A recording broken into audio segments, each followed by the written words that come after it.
गौरक्षा व उससे जुड़े कुछ प्रश्न प्राप्त हुए हैं। पूछने वाले हैं श्रीमान मदन दास जी, स्मृति जी, प्रमोद कुमार जी, डॉक्टर AK त्रिपाठी जी। गाय के प्रश्न पर मॉब लिंचिंग क्या उचित है? गौरक्षा कैसे होगी? गौरक्षा कानून लागू नहीं होते हैं। गौ तस्करों के हौसले बहुत बड़े हुए हैं। गौरक्षा करने वालों पर हमले होते हैं। इन सब का क्या समाधान है? गाय का क्यों किसी भी प्रश्न पर कानून हाथ में लेना, हिंसा करना, तोड़फोड़ करना, ये अत्यंत अनुचित अपराध है और उस पर कड़ी कार्रवाई होनी चाहिए, अपराधियों को सजा होनी चाहिए। परंतु गाय ये परंपरागत श्रद्धा का विषय तो है ही, मानव बिंदु माना जाता है। गाय, मैं जानवरों का डॉक्टर हूं, मैं जानता हूं उस शास्त्र को, उसके हवाले से कह रहा हूं। अपने देश के छोटे किसान जो बहुसंख्या में है, उनके अर्थायाम का आधार गाय बन सकता है, दूसरा कुछ नहीं बन सकता। अनेक ढंग से वो गाय उपकारी है। अब सारी बातें बाहर आ रही है।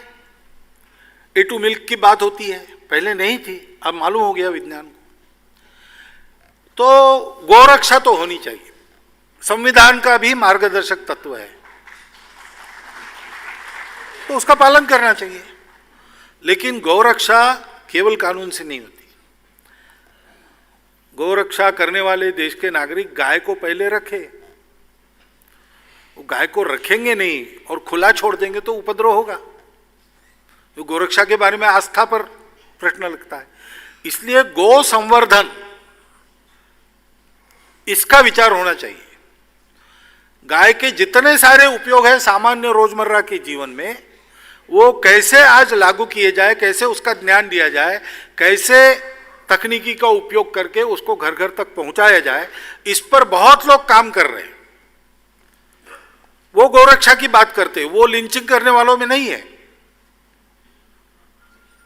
वो समाज की भलाई के लिए काम कर रहे हैं, सात्विक प्रकृति के लोग हैं, केवल संघ के स्वयंसेवक भी नहीं है।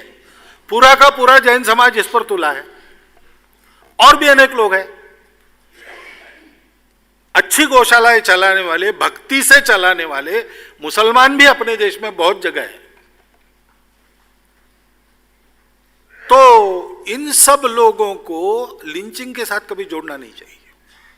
उनके कार्य को प्रोत्साहन मिलना चाहिए, क्योंकि वो अपने देश के सामान्य व्यक्ति के हित का काम है, अपने देश की अर्थव्यवस्था में एक बड़ा आधार साबित हो सकता है। और इसलिए गौ तस्कर हमला करते हैं तो उसको भी अब लिंचिंग पर आवाज करते हैं, और गौ तस्कर हमला करते और हिंसा करते उस पर आवाज नहीं होती। ये दोगली प्रवृत्ति छोड़नी चाहिए।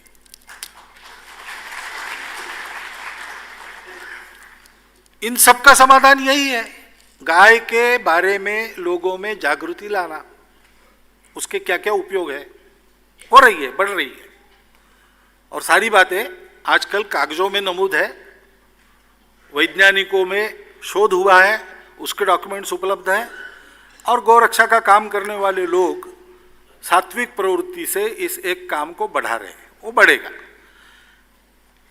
जो उपद्रवी तत्व है उनके साथ जोड़कर इनको देखना नहीं, इतना कर ले हम और समाज को जागरूक करें तो गौरक्षा का काम होगा, देश का लाभ होगा।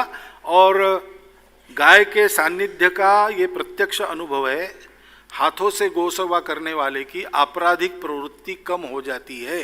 जेल की गौशालाओं में ये प्रयोग हो चुके हैं, तो देश का ये अपराध वगैरह भी कम हो जाएगा, ऐसा मुझे लगता है।